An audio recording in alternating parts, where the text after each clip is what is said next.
Hello friends, good morning. কেমন আছো তোমরা? আশা করি খুব ভালো আছো। তো দেখো, একদম রোজ দিনের মতো আবারও চলে আসলাম নতুন একটা দিনের সাথে, নতুন একটা ব্লগের সাথে। তো দেখতে তো পাচ্ছ যে সকাল সকাল একদম বাসনের গামলা, এঁঠো গামলাগুলো তো আমি এক জায়গায় করে রাখি রাত্রেবেলা। তো যা মানে সকালবেলা উঠে রান্নাঘরে এঁঠো ঘাটতে ইচ্ছে করে না, তো রোজ দিনই একই কথা বলি, তবুও বললাম। তো যাই হোক, এঁঠো গামলাটা বাইরে বের করে নিয়েছি। এবার যে বাসনগুলো আমি ভাবিকে দিই না সেগুলো আমি মেজে নিলাম, আর বাকি বাসনগুলো জল দিয়ে রাখলাম। আর এই যে জামা কাপড়গুলো দেখছো, এগুলো তো ভেজানোই ছিল, আর একটু সার্ফ দিয়ে উল্টে পাল্টে কাচাকাচি করে নিলাম। কোনো কোনো সময় ভাবি যে একবারে কাচবো একটু বেলাতে, আবার ভাবি যে এই জলগুলো আছে আর বর্ষাকালের দিন যত আগে কটা কেচে রাখবো, একটু তো জল ঝরে শুকিয়ে যাবে, এই ভেবে আমি রোজ দিন কেচেই রাখি। আর সকালে কাচতে কাচতে এমন একটা হ্যাবিট হয়ে গেছে, ওগুলো রেখে দিতে ইচ্ছে করে না। বেলাতে যদি কিছু থাকে সেটা আবার বেলাতে কেচে দিই। তো এই হচ্ছে ব্যাপার। তো কথা বলতে বলতে কাঁচা হয়েও গেছে।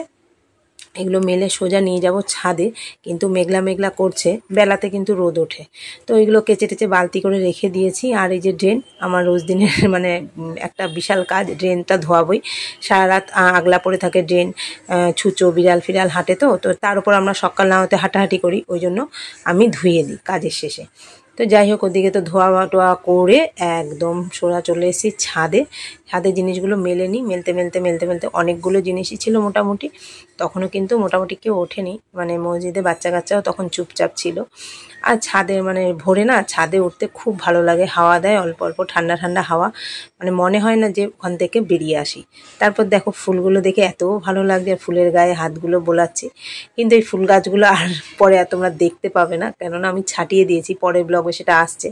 এই যে সুন্দর সুন্দর ফুল সকাল সকাল, আর একটু মেঘলা ওয়েদারটা, একটু একটু বৃষ্টি পড়াও শুরু করে দিয়েছে দেখো। মেলার সাথে সাথে সেগুলো আবার তুলে নিলাম, আমার কাজ বাড়ছে। কি আর করা যাবে, বর্ষাকালে এটাই তো নিয়ম, কিচ্ছু করার নেই, কাজ বেশি হলেও এটাই করতে হবে। তো মেলার সাথে সাথে আবার সেগুলো তুলে নিচ্ছি। এক এক সময় রাগও হয়, কতবার ছাদে আসি জানো, 4-5 বার। আর মেঘলা মেঘলা ওয়েদার, মানে ভালোও লাগছে, আর গুঁড়ো গুঁড়ো বৃষ্টি পড়া শুরু হয়ে গেছে। তো যাই হোক, নিচে চলে এসেছি, ওগুলো তো গামলা করে সিঁড়ির ঘরে রেখে এসেছি। আর নিচে এসে কিছু জামা কাপড় ছিল, তোয়ালে গামছা, এগুলো গুছিয়ে দিলাম। আর এনার অবস্থা দেখো, বৃষ্টির জন্য একদম জানলায় এসে বসে হাজির। আমি বললাম, কি রে, কি খবর তোর? আমার গলা শুনে আবার নেমে গেল। তো যাই হোক, চলো আবার সোজা চলে আসলাম আমি দুপুরের রান্নাতে। দুপুরের রান্নায় কি করব বলো তো?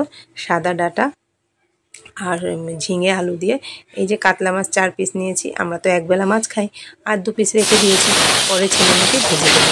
আর মাথা এনেছে দাদাভাই, সরি। তো যাই হোক, প্রচণ্ড ঠান্ডা লেগেছে, একটু বেশি কথা বললেই না গলা খুসখুস করে। তো মাছ তো ভাজা হয়ে গেছে, আর এদিকে সাদা ডাঁটা ঝিঙে আলু দিয়ে মাছটা ঝোল করব। তো মশলা তো সাধারণ মশলাই সবাই যা করে, আমিও তাই করি।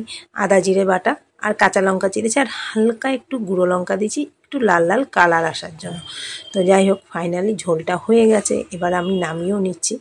একদম মানে জ্যান্ত মাছের ঝোল খেতে না, আর এগুলো তো বড় কাতলা, এগুলো জ্যান্ত আর পাবো কোথায়। আর এই যে মোচাটা দেখছো, অল্প মোচা, একদম 5 টাকা দিয়ে নিয়েছিলাম, ছোট্ট মোচা। তো সেটাও হয়ে গেছে। আর এখানে তুলে দিচ্ছি মেয়ের জন্যে, মেয়ে তো নিয়ে যাবে।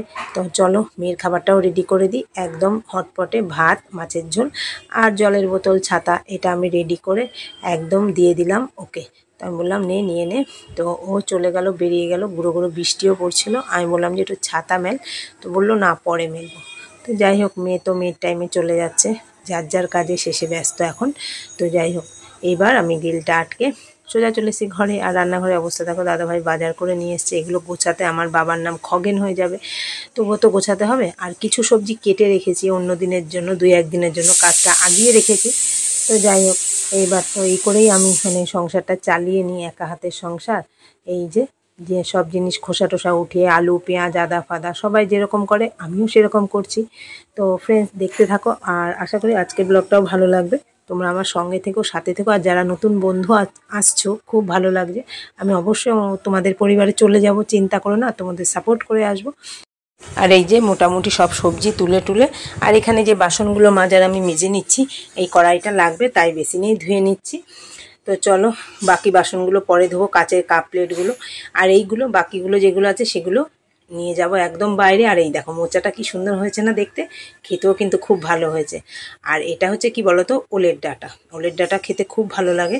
তো চলো কড়াইতে তো তেল দিয়ে দিলাম, শুকনো লঙ্কাও দিয়ে দিলাম আর রসুন দিয়ে দিলাম। এখানে শাকটা চাপিয়ে দেবো। ওলের ডাঁটাগুলো কেটে রেখে দিয়েছি, অন্যদিন রাখবো। আর এখানে হচ্ছে লাল নোটে। লাল নোটে খেতে তো খুবই ভালো লাগে। অল্প শাকই ছিল, মানে সবজি দাদুর মানে কাছ থেকে সবজি দাদু না একটা কাকু বললো কি 5 টাকা শাক। আমি এই কটা শাক আবার 5 টাকা, আমি 2 টাকা দেবো। তো যাই হোক, বাজারের শেষ তাই দিয়ে দিল 2 টাকা শাক। আমার শুনেও হাসি পাচ্ছে, 2 টাকার আজকাল কিছু হয়। তো মোটামুটি এদিকে ভাত তো হচ্ছে আর আমি আমার কাজ সেরে নিচ্ছি তাড়াতাড়ি করে, যত তাড়াতাড়ি আর কি গরমের দিনে রান্নাঘর থেকে বেরোনো যায়। এই হচ্ছে মানে ব্যাপার, মানে যারা দাঁড়িয়ে রান্না করে তারাই বোঝে যে গরমকালে রান্নাঘরে থেকে রান্না করতে কতটা কষ্ট হয়। আর যারা করে না তারা তো বুঝবে না রান্নাঘরের যে গরমকালে কতটা কি ব্যাপার হয়। যাই হোক, বোঝার আর দরকার নেই, যারা করছে তারা বুঝুক। তো হাসিও পাচ্ছে কথাটা বলে। তো এই দেখো এনার আবার কি অবস্থা। এইদিকে আবার বেলাতে কাচাকাচি করতে বসে গেলাম আর একটু ফ্রিজটা পরিষ্কার করব। এই যে গামলায় আবার জমে গেছে, আর ফ্রিজের বক্সটা না, মানে সবজি বক্সটা একদম চুরমাচুর হয়ে গেছে। ওই কাজ চলার মতো আমি সেলোটেপ দিয়ে রেখেছি। তো দাদাভাইকে বলেছি যে একটা সবজি বক্সটা এনে দিও, তো দাদাভাই টাইমই পাচ্ছে না। সবজি বক্সটার হাল বেহাল অবস্থা। ওই যে জিনিস রাখতে হবে, ভাঙা জিনিস ব্যবহার করতে নেই জানি, আমি নিজে মানে মানি এগুলো প্লাস্টিকের জিনিস কোনো কিছু ভাঙাচুরো রান্নাঘরে থাকলে সেগুলো আমি অনেক ফেলে দিয়েছি। আর এই সবজি বক্সটা আর পাল্টানো হচ্ছে না, পাল্টাবো করে। তো যাই হোক, ওই যে যায়ের সঙ্গে গল্প করছি আর কাজ করছি, এটাই হচ্ছে মানে আমাদের রুটিন। দাঁড়িয়ে কথা বলার কারো টাইম নেই, আমিও গল্প করি, হাতে কাজ করি, আর যা রান্না করে আর কথা বলে। তো চলো দেখতে দেখতে সবজি বক্সটা মোটামুটি ধোয়া হয়ে গেছে। কাঁঠাল রেখেছিলাম তো একটু কেমন গন্ধ হয়ে গেছে, যতই আমি টিফিন বক্সে করে কাঁঠাল রাখি না কেন সব মানে ফ্রিজে একটা গন্ধ হয়ে যায়। তো তাই জন্য কাঁঠাল খাওয়াও শেষ, আর সবজি বক্সও সেরকম একটা নোংরা হয়নি, ওই কাঁঠালের জন্যই আর কি পরিষ্কার করছি। তো চলো দেখতে দেখতে মোটামুটি ট্রেগুলো ধোয়া হয়ে গেছে, এবার ভেতরটা মুছে নেব।